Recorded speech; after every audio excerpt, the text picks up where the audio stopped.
What's up guys, this is Engineer Jack. So today, mag-hydraulics tayo. So this is the problem. We will calculate the hydrostatic force acting on the curved surface shown in the figure. So meron tayong curved surface dito, and that is color red. So yung force natin acting on the curved surface is perpendicular to that curve. And to simplify the calculations, ang ginagawa natin class dito is we calculate the components of that resultant. Where yung horizontal component, let's say this is Fx, and yung vertical component naman, that is, let's say, Fy. So to calculate the Fx and Fy class, yung ginagamit natin na area is the projected area of our curved surface. So for our Fx, yung ginagamit natin na area is yung vertical projection of this curve.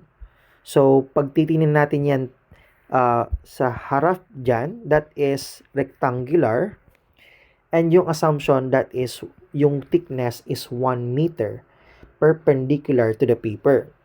Same case class sa vertical for Fy, yung projected area naman is horizontal yung projection with assumption na thickness of this projected area that is also 1 meter. So, bali yung dimensions of this area for vertical and horizontal, that is both 1 meter by 1 meter.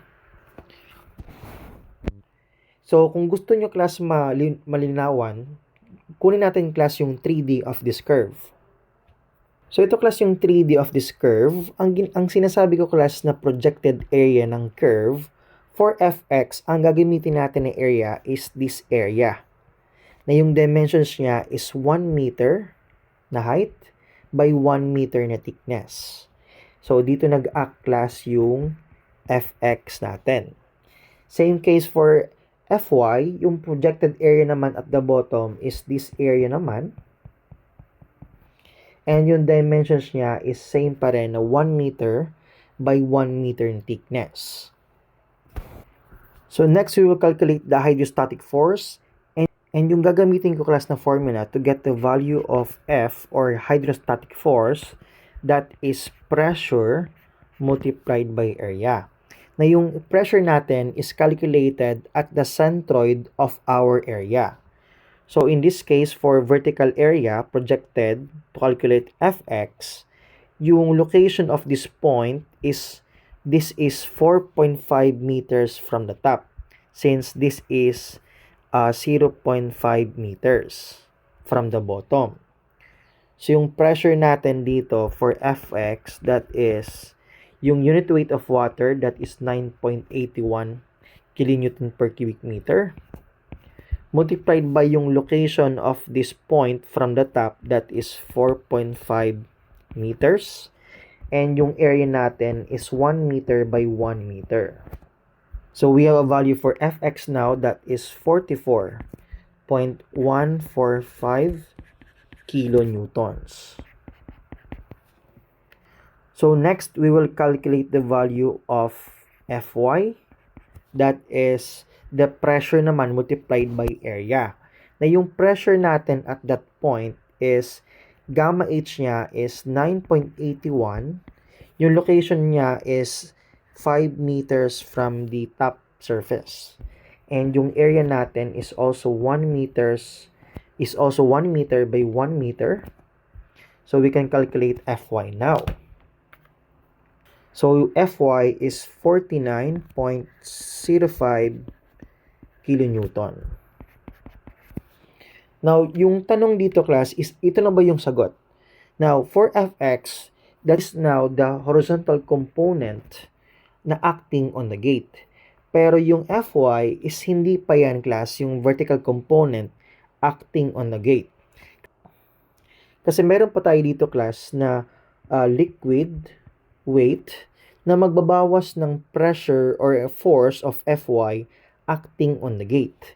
Meaning, we need to calculate the resultant acting vertical at the gate. So, ang gagawin natin guys is we will summation of force vertical equals to force vertical acting on this gate So, ang gawin natin, assumption, yung pataas is positive. So, we have FB equals to Fy minus yung weight natin acting na downward, which is ito yung volume ng liquid dito sa quarter circle. Where yung weight natin for our liquid, that is gamma volume. So, we have Fy of 49.05 kilonewton minus yung unit weight of water, that is 9.81. Yung volume niya is, since this is a quarter circle, we can use pi over 4 r squared, where yung radius is 1 meter. And yung thickness niya perpendicular to the paper, that is 1 meter then. So, the vertical component now acting on the curved surface is 41.345 kilonewton. To get now the resultant acting on this curved surface, that is simply the square root of FH squared plus FB squared. So, substitute natin yung values. 44.145 squared plus 41.345 squared. So, our answer now is 60. This is 60.48